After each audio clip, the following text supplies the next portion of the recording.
अनेक वर्षांची अखंड परंपरा. परब कुटुंबांच्या विश्वासाने हातांनी घडवलेले बाप्पाचं रूप ही फक्त मूर्ती नाही, ही आहे श्रद्धा, ही आहे ओळख. गेल्या कित्येक दशकांपासून आपल्या कलेने प्रत्येक बाप्पाला जीवन देणारे मूर्तिकार रमेश पालकर. ही आहे परंपरेची कहाणी. रमाकांत अर्जुन पालकर, राहणार पाल, अणसूर पालगाव. तुम्ही हे गणपती मूर्ती बनवण्याचं काम कधीपासून करता? गेले 45 वर्षापर्यंत, चालू वर्षी 45 वर्षापर्यंत झालं. गणपती मूर्ती वडिलांसोबत बनवण्याचं काम करत होतो आणि आता ही 45 वर्ष झाली मला मूर्ती घडवण्यात. हे गणेश मूर्तीचं काम जे आम्ही बनवतो ते ओल्डोपरची चालू आहे. माझे वडील पहिले गणपती बनवायचे. त्यावेळी मी 15-16 वर्षाचा होतो. त्यांच्यासोबत मी गणपती मूर्तीचं काम करायचं आणि आत्ता हे चालू वर्षीपर्यंत मला जवळजवळ 45 वर्षी मला हे काम चालू आहे आमचं. आणि हे शाडू मातीमुळेच आम्ही गणपती बनवतो, कारण ते वेगळं माती असते. तसं साधी माती पण आम्ही वापरतो आणि त्याचं हे मूर्ती काम करतो. बाकी माझ्या घरची मंडळी, माझी बायको, मुलं, 2 मुलगी आहेत, मला सहकारी चांगलं रीतीने करतात. आणि खेडोपाडीत असल्यामुळे गाव आमचा याची कोणी जास्त प्रसिद्धी झाली नाही. आम्ही आपले मूर्ती घडवतो. वेंगुर्ला तालुक्यातून परब नावाचे कुटुंब, त्यांना माझे मूर्तिकाम आवडल्यामुळे त्यांनी मला घरी आपल्या बोलावून स्वतः त्यांच्या घरी जाऊन मी मूर्ती बनवायचं. त्यांच्या घरी ही मूर्ती कायमची अशी एवढी मूर्ती मी तिथे बनवून देत होतो. आणि ही मूर्ती आता 32व्या वर्षी त्यांच्या घरी विराजमान होणार आहे. संपूर्ण कुटुंबीय 8-9 बिराळीचं कुटुंबीय आहे, मोठं घर आहे. आणि त्या ठिकाणी जाऊन मी ही मूर्ती जवळजवळ 27 वर्षापर्यंत मी बनवली. कोरोनाच्या काळात तिथे घरी एकमेकाच्या संपर्कात माणसं नसल्यामुळे, कोरोनामुळे मी आमच्या पालगावात ही मूर्ती घडवतो आणि इथून ते घेऊन जातात. परत कुटुंबीय एवढं चांगली माणसं आहेत की त्यांची माझ्यावर खूप प्रेम भावना आहे आणि मला पण त्यांची आवड भयंकर आपल्या आपुलकीच्या कारणाने निर्माण झाली आणि मी त्यांच्या घरी जाऊन मूर्ती घडवत होतो. आता इथून ते घरी आपल्या मूर्ती घेऊन जातात. ते मूर्ती नेईपर्यंत मला पुष्कळ काळजी वाटते की एवढी मोठी मूर्ती पालगावातून येताना वेंगुर्ला तालुका अंतर असल्यामुळे जरा काळजी वाटते. गणपती बनवत असताना आता तुम्हाला काय अनुभव, म्हणजे तुमच्या जीवनात असं काय घडलं की तुम्हाला हा गणपती कायमस्वरूपी बनवण्यात मग्न तुम्ही झालात? अनुभव सांगायची गोष्ट म्हणजे अशी, वडील आमचे गणपती बनवायचे. त्यावेळी मी मुंबईला कामानिमित्त होतो आणि त्या गणपतीच्या अगोदर 2-2.5 महिने अगोदरच मी आजारी पडायचो तिकडे मुंबईला आणि कामाला मग जाणं वगैरे येणं बंद होतं. आणि असं होता 2-4 वर्षे गेली. आम्ही चौकशी केली कुठे आपली, हे दरवर्षी असं का होतं. तर हे बाप्पांना हाती माती घेऊन काम करत असताना मला काहीच होत नाही, आजारपण. हे एक मोठा अनुभव आहे बाप्पांचा. त्यांची मूर्ती घडवली की मला कुठलाही आजार वाटत नाही. आणि मी चांगल्या रीतीने ती मूर्ती त्या काळात, त्यावेळी म्हणजे त्या दरम्यान माती हाती घेतली की मला उत्स्फूर्ती व्हायची आणि मला आजार वगैरे असं काही वाटत नाही. मला स्फूर्ती जास्त येते की गणपतीची मूर्ती घडवत असताना एवढं वाटतं की माझं पूर्णपणे तन मन सारं ह्या गणपती बाप्पांच्या चरणीत व्हायला हरकत होतं. बाकी त्याच्यात मला हा एक मोठा अनुभव आहे की मी आजारी वगैरे काही पडत नाही त्या माती हाती घेतली तरी. हा एक मोठा अनुभव आहे. आणि बाप्पांचे हे खरं श्रद्धास्थान असल्यामुळे माझं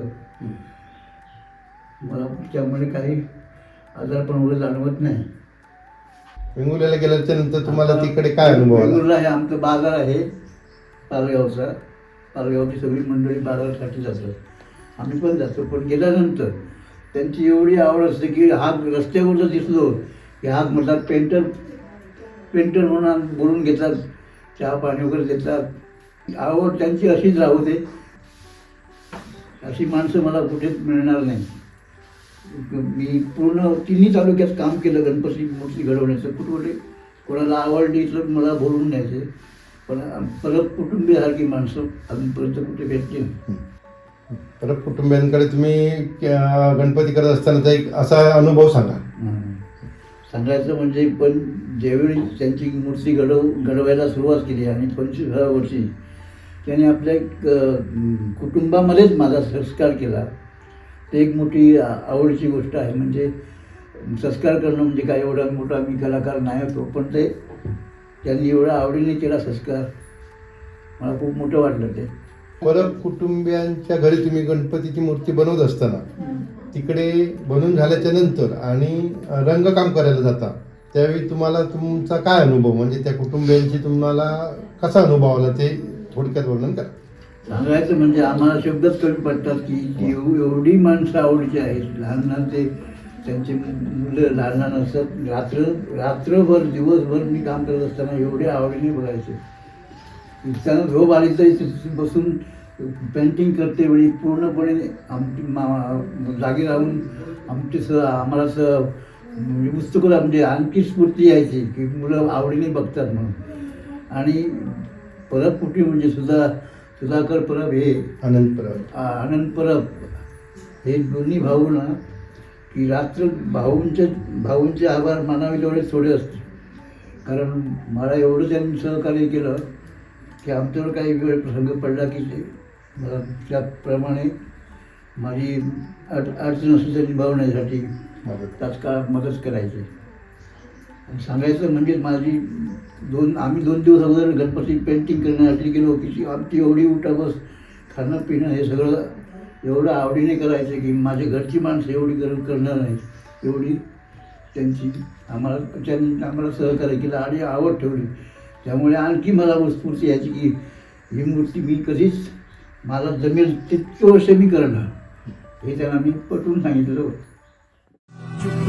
चुपके से महका दिया तोरे आगे मैं सर को झुका दूं, तोरे सपने पलक पे बिठा दूं. नमस्कार, माझं नाव सुशील सुधाकर परब. यावर्षी गणपती उत्सव दरवर्षीप्रमाणे सर्व परब कुटुंबीय मिळून गणपतीचे पूजन करण्यासाठी एकत्र आलेलो आहोत. दरवर्षी आमचा गणपती असाच मोठा असतो. या गणपती मूर्तीचे आमच्या घरीच मूर्ती बनवण्याचे काम पूर्वीपासून करायचे. गेली 32 वर्षे पालगावचे पेंटर रमेश पालकर हे आमचा गणपती घरी येऊन बनवतात. आम्हाला जसा पाहिजे त्याप्रमाणे ते मूर्ती आम्हाला बनवून देतात. दरवर्षीप्रमाणे याही वर्षी मूर्ती आमची मोठी आहे. 1994 सालपासून ते आजपर्यंत 2025 पर्यंत 32 वर्षे झाली पालगावचे रमेश पालकर हे मूर्ती बनवत आहेत. यापूर्वी ही मूर्ती बनवताना आमच्या घरीच मूर्ती बनवली जायची. आम्ही लहानपणापासून गणपती बाप्पा आमचा कसा साकारतो हे आम्ही डोळ्याने पाहिलेलं आहे. गणपती बनवून झाल्यानंतर गणपतीच्या आदल्या दिवशी या ठिकाणी पेंटर रंगकामासाठी यायचे. मग संध्याकाळी 7 ते 8च्या दरम्यान पेंटिंग काम सुरू करायचे. त्यावेळी आम्ही लहान असायचो. आम्हाला उत्सुकता असायची की पेंटर कसे काम करतात, कसं रंगवतात, नजर कशी काढतात. मग आम्ही सगळेजण एकत्र मुलं बसून ते रात्रंदिवस काम करायचे. पहाटेपर्यंत मूर्ती रंगवण्याचं काम चालू असायचं. तर ते आम्ही सगळे एकत्र राहून बसून बघायचो. त्यावेळी पेंटरांसोबत 4 माणसं असायची. त्यांना या ठिकाणी खाण्यापिण्याची सोय केली असायची. त्याच्यासोबत आम्ही बसून तिथे खाणं पिणं खायचो, मजा करायचो. 1994 सालपासून ते 2019 सालापर्यंत रमेश पालकर या मूर्तिकारांनी आमची मूर्ती घरीच बनवली. पण कोरोनाच्या काळात त्यांना येणं जाणं शक्य नसल्यामुळे आम्ही आमचा गणपतीचा जो बनवतो तो पाठ त्यांच्या घरी पालगावी नेऊन देतो. त्यानंतर ते त्या ठिकाणी मूर्ती बनवतात. पण पहिल्यापासून आम्हाला मूर्ती बनवत असताना बघण्याची सवय असल्याकारणाने आम्ही त्यांच्या घरी गणपती बनवेपर्यंत 4 वेळा तरी जाणं येणं होतं. आमच्या घरात गणपती दरवाजा लहान असल्याकारणाने तो मापातच बनवला जायचा. म्हणून 4 वेळा आम्हाला जाऊन तो बघावा लागतो की सायजीत बनवला की नाही. त्यानंतर आमच्यासोबत आमची घरातील लहान मंडळी असतात आणि टेम्पोतनं आम्ही तो पालगावातनं घरी आमच्या गणपती घेऊन येतो. गणपती घरी आणल्यानंतर त्याच दिवशी संध्याकाळी रात्री सगळेजण एकत्र जमून गणपतीची सजावट करायची. गणपतीच्या मुकुटांना कुठे खडे लावायचे किंवा हार घालायचे, हे सगळं काम या ठिकाणी आम्ही करतो. अशा प्रकारे आमच्या गणपतीचे सजावट करून झाल्याच्या नंतर दुसऱ्या दिवशी आम्हाला आतुरता असते की आपला बाप्पा आता आसनावर बसल्यानंतर कसा दिसणार, बाप्पाच्या पाठीमागे कसं डेकोरेशन पाहिजे, ही सगळी चर्चा रात्रभर चालू असते. अशा प्रकारे आमचं गणपतीच्या आगमनाची ही तयारी असते. ओम श्री गजानन महाराज. आमच्या या परब कुटुंबियांचा हा एकत्रित असा गणपती आहे. तर यावर्षी येताना मला खूप उत्सुकता होती की यावर्षीचा गणपती कसा असेल, कसा दिसत असेल, बसल्यानंतर कसा दिसत असेल. तर एकंदर एवढ्या वर्षांचा अनुभव बघितल्यानंतर आमच्या गणपतीचा जो चेहरा आहे तो एकदा आसनावर गेल्यानंतर आणि त्याची पूजा झाल्यानंतर तो अगदी हुबेहूब तसाच येत असतो. यावर्षीचं बसायची पद्धत वगैरे खूप छान आहे. राजसपणे आमचा गणपती बसलेला आहे. यापूर्वीच्या वर्षांमध्ये आमचे बंधू श्री आनंद परब इथे असं चित्रांचे देखावे बनवत असत. तर आता ते काही शक्य झालं नाही, पण बघू पुढील काळात कदाचित होईल पण ते चालू. तर अशा प्रकारे हे आमच्या परब कुटुंबियांचा गणपती आहे आणि आम्हाला ह्याच्यात खूप आनंद वाटतो. आणि एकत्र हे जे 5 दिवस आहेत ना आमचे कसे जातात आनंदात हे आमचं आम्हालाच समजत नाही. सगळे एकमेकांशी मिसळून असतात, आनंदाने असतात, प्रेमाने असतात आणि खूपच अगदी हा सोहळा म्हणजे सगळा आमच्या वर्षातील एक उत्कृष्ट सोहळा असतो ह्या गणपतीचा. मी आनंद नारायण परब. सातेरी देवस्थान इथं आमचं हे घर आहे, देवस्थानचं घर आहे. इथं सातेरी देवी आमच्या घरातच असते. तसं दत्तगुरू महाराजांचं पण स्थान आहे आणि गजानन महाराज मध्ये ठेवून त्यांची पूजा केली जाते. आणि ही उत्सव मूर्ती जी आहे ती या दोन्ही देवस्थानांच्या मध्ये ठेवूनच तिचा उत्सव नेहमी आम्ही साजरा करतो.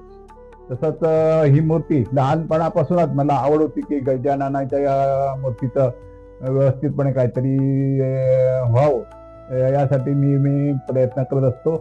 लहानपणी आमच्या वेळी त्यावेळी गणपतीच्या समोर वेगवेगळ्या प्रकारचे देखावे करत असो. कुठे बालकृष्ण करायचो, कुठे मीराबाई करायचो, असं वेगवेगळे देखावे दाखवायचो मातीचे. आणि ती मला लहानपणापासून आवड होती. त्याप्रमाणे आम्ही गजानन महाराजांची सेवा करतो. आज 70 वर्ष मला झाली. या 70 वर्षात मी बरीच वर्ष या देवस्थानच्या सेवा करतोय. तसंच ही मूर्ती जो पेंटर बनवतो त्याच्याकडून कशी बनवून घ्यायची यासाठी मी जास्तीत जास्त प्रयत्न करून ती मूर्ती सुबक व्हावी हे प्रयत्न करत असतो. तसेच ह्या मूर्तीचा जो चेहरा आहे किंवा ठेवण आहे ती दरवर्षी एकसारखीच ठेवली जाते आणि ते पूजन केलं जातं. तर जी गणपतीची मूर्ती आहे ती आम्ही दरवर्षी आमच्या घरीच बनवायचो. कारण का पूर्वी आमच्या घरी गणपतीची शाळा होती आणि त्यामुळे ती सवाई जी आहे ती कुठं बाहेर द्यायची नाही असा आमचा एक प्रथा आहे. त्यामुळे आम्ही ती गणपतीची मूर्ती पेंटरला घरी बोलून ती काढून घ्यायचो आणि तिचं पूजन करायचो. पण करोना काळात पेंटर येणार झाले त्यामुळे मग नंतर आम्हाला ती सवाई तिथंच ठेवून दुसरा पाठ करून त्याच्यावर गणपती करून आणतो आणि तो पालीवरनं आणतो आणि तो गणपती मग पूजन करतो. या गणपतीची उंची साधारणतः 4 ते 4.5 फूट असते आणि मोठाच गणपती आमच्या घरी शोभून दिसतो अशी आमची हे आहे. मी राजेश सुरेश परब. मी ह्या घराचा एक सदस्य आहे. माझ्या लहानपणापासून मी माझ्या भावांबरोबर आमच्या ह्या गणपती उत्सवासाठी दरवर्षी यायचो आणि एकही वर्षी आम्ही हा उत्सव चुकवला नाही आहे. मी असं का म्हणतो की मी यायचो की माझा घर जरी हे असलं मी तरी माझा जन्म गोव्यात झाला, शिक्षण गोव्यात झालं, नंतर कामानिमित्त मी मुंबई, दिल्ली, बँगलोर कुठे कुठे बऱ्याच ठिकाणी होतो. पण जिथे कुठे असेल तेव्हा हे 5 दिवस दरवर्षी गावी येऊन गावातल्या सगळ्या आपल्या मंडळीबरोबर परिवाराबरोबर आम्ही हा उत्सव मोठ्या थाटात मनवतो. दरवर्षी हे कुतूहल असतं की आमचा बाप्पा कसा दिसणार आहे. हा प्रश्नाचे उत्तर आम्हाला इथे आल्यानंतर दिसते की इथं येऊन आम्ही बाप्पा बघतो. त्याचं रंगकाम एक दिवस अगोदर झालेलं असतं, त्यामुळे तो आल्याशिवाय आम्हाला कळत नाही की आता हा कसा शेवटी दिसेल. पण नेहमीच ती मूर्ती आम्हाला एकदम उठून दिसते आणि प्रफुल्लित करते. त्यात आम्हाला जी चेतना मिळते त्या 5 दिवसामुळे आम्ही पुढचे राहिलेले 360 दिवस ती ताकद घेऊन वावरतो. आमच्या जे काय काम करतोय त्यात सक्सेसफुल होतो. देवाचे आशीर्वाद असतात. तसंच माझी पूर्ण फॅमिली माझ्यावर येत असते आणि इथे असलेल्या फॅमिलीवरती एकत्रित होतात. 5 दिवस खूप मजा करतात. एकत्र येऊन मूर्तीची सजावट, ह्या रूमची सजावट, लाइटिंग करणे, माटोळी बांधणे, बाहेरचे डेकोरेशन करणे, त्यानंतर रोजचं जेवण, मजा मस्करी, पहिल्या दिवशीचे ते 5 प्रकारचे मोदकाचे प्रकार, 5 भाज्या, असं खूप छान छान असतात जे आम्हाला रोज नवीन नवीन चेतना देते. आणि आम्हाला माहित आहे की आमचे बाप्पा आमच्यावर कृपा करणार आणि हे असंच पुढे चालू राहणार.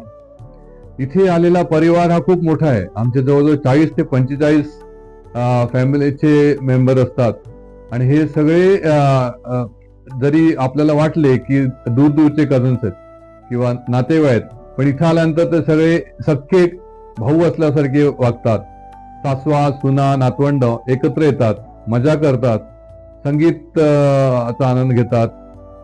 रोज संध्याकाळी दुर्वांपासून आम्ही मंत्र म्हणतो आणि एकत्र बसून तो पाठ करतो. त्यानंतर फुगड्यांचा कार्यक्रम होतो, गाण्याच्या भेंड्यांचा कार्यक्रम होतो आणि भजन हे आपोआप आलंच. सर, हे 5 दिवसात जे आमच्या मेमरीज आहेत त्या दरवर्षाच्या आम्ही घेऊन परत मग आपापल्या कामाला 5 दिवसानंतर जातो. दरवर्षी आमचा हा गणपती सालाबादप्रमाणे 5 दिवसाचा असतो. या 5 दिवसामध्ये सर्व मंडळी एकत्रित परत कुटुंब असल्या कारणाने जवळजवळ 50 माणसं या ठिकाणी एकत्र असतात. पहिल्या दिवशी गणपतीचं पूजन झाल्यानंतर दुपारी गणपतीला नैवेद्य दाखवला जातो. या ठिकाणी सर्व मंडळी उभे राहून आरती केली जाते. आरती केल्याच्या नंतर पहिल्या दिवसाला सुरुवात होते महाप्रसादाला.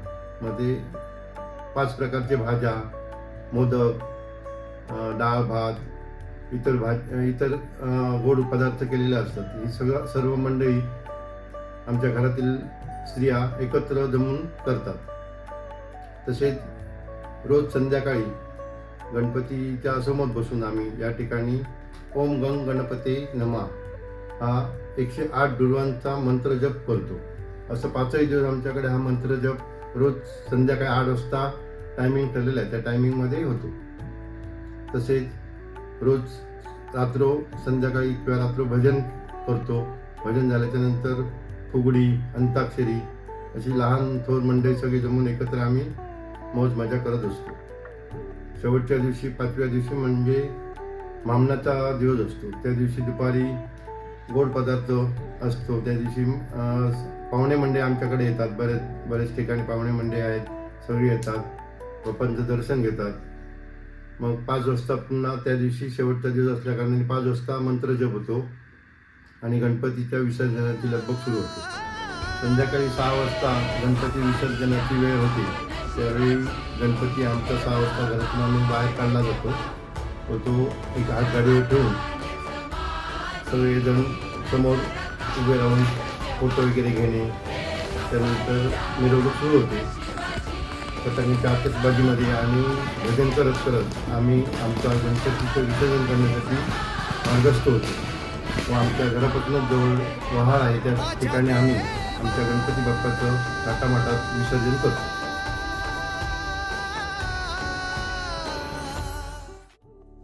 दिवसांचा सोहळा, आयुष्यभराची ऊर्जा. आनंदाचे क्षण आता आठवणींमध्ये जपायचे. विसर्जन म्हणजे शेवट नाही, ती नव्या सुरुवातीची चाहूल आहे. मनातली श्रद्धा, घरातली एकता, हाच आमचा खरा उत्सव.